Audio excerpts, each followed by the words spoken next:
Morning gym में अगली breaking news. Sapa सांसद जियाउर रहमान बर्क पर बिजली चोरी के मामले में बिजली विभाग की अंतिम रिपोर्ट तैयार हो चुकी है और आज जुर्माना वसूलने पर अंतिम फैसला लिया जा सकता है। जांच रिपोर्ट में बिजली चोरी की पुष्टि हुई है और 1,91,00,000 रुपए का जुर्माना सांसद पर लगाया जाएगा। देखिए, इनके घर पर बकायदा बिजली विभाग की टीम पहुंची थी। कुछ दिन पहले की यह बात है, जहां पर मुआयना करने के बाद यह पाया गया था कि चोरी की बिजली का इस्तेमाल किया जा रहा है और इसी पुष्टि के बाद 1,91,00,000 का जुर्माना लगाया गया। और यूपी के सोनभद्र में पहलगाम हमले को लेकर के विवादित पोस्ट डालने की वजह से एक टीचर की नौकरी चली गई। पूरा मामला इस रिपोर्ट में आपको दिखाते हैं।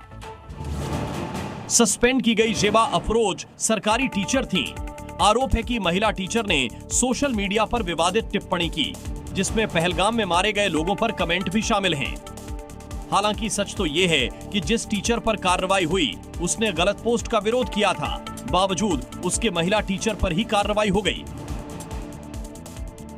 जरा इस सोशल मीडिया पोस्ट की एक एक लाइन देखिए। नीचे ओरिजिनल पोस्ट है और ऊपर जेबा नाम की टीचर का कमेंट, जिसमें बस इतना लिखा है कि बहुत घटिया और नीच सोच होती जा रही है। अब आप ही बताइए, क्या ये शब्द लिखा कोई गुनाह है? गुनाह तो नीचे लिखे शब्द हैं जिन पर कोई एक्शन नहीं हुआ। शिक्षा विभाग का आरोप है कि महिला टीचर ने उत्तर प्रदेश सरकारी सेवक आचरण नियमावली का उल्लंघन और शिक्षक की गरिमा के खिलाफ काम किया है। और मॉर्निंग जी में इस वक्त की बड़ी खबर, पहलगाम आतंकी हमले को लेकर के भारत के एक्शन से पाकिस्तान में खौफ है। आनन फानन में पाकिस्तान में संसद का आज विशेष सत्र बुलाया गया है। आज शाम 5 बजे पाकिस्तान में यह विशेष सत्र होगा। तो पाकिस्तान के राष्ट्रपति जरदारी ने कल रात को यह ऐलान किया है और आज विशेष सत्र पाकिस्तान की तरफ से बुलाया गया है, 1 दिन का संसद का।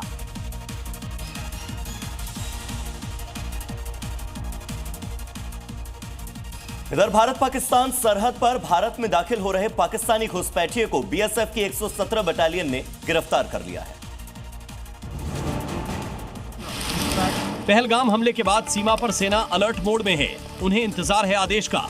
लेकिन भारत पाकिस्तान सरहद पर भारत में दाखिल हो रहे पाकिस्तानी घुसपैठिए को भारत पाकिस्तान सरहद की बीओपी दरिया मंसूर पर बीएसएफ की 117 बटालियन ने पाकिस्तानी घुसपैठिए को गिरफ्तार किया है। ये घुसपैठियां भारत पाकिस्तान सीमा के रास्ते से भारत में दाखिल हुआ था। फिलहाल खुफिया एजेंसियों की तरफ से पूछताछ की जा रही। इससे पहले सीमा सुरक्षा बल के एक जवान को पाकिस्तान रेंजर्स द्वारा पकड़ लिया गया। वह अभी भी पाकिस्तानी सेना के कब्जे में है।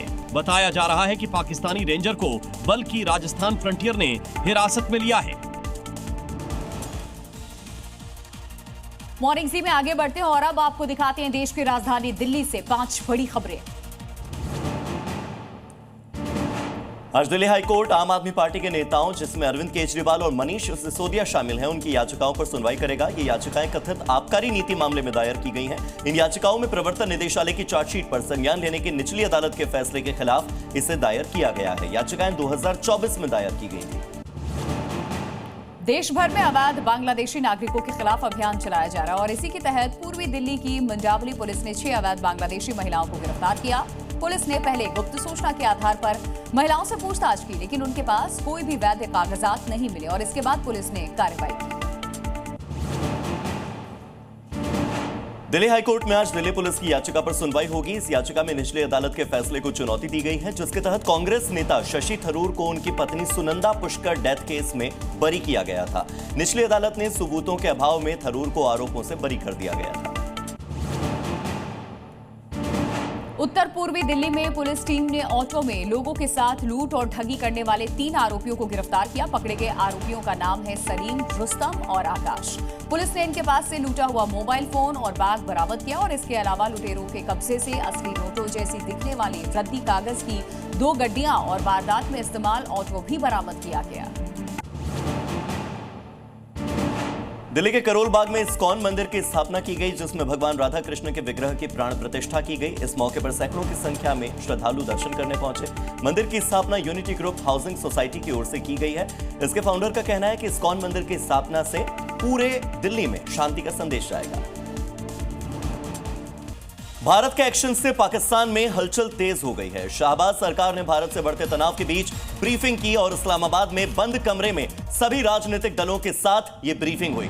राजनीतिक दलों को हालात की जानकारी दी गई है। भारत पाकिस्तान तनाव के बीच बैठकों का दौर, ताबड़तोड़ बैठकों का दौर पूरे इस्लामाबाद में लगातार जारी है।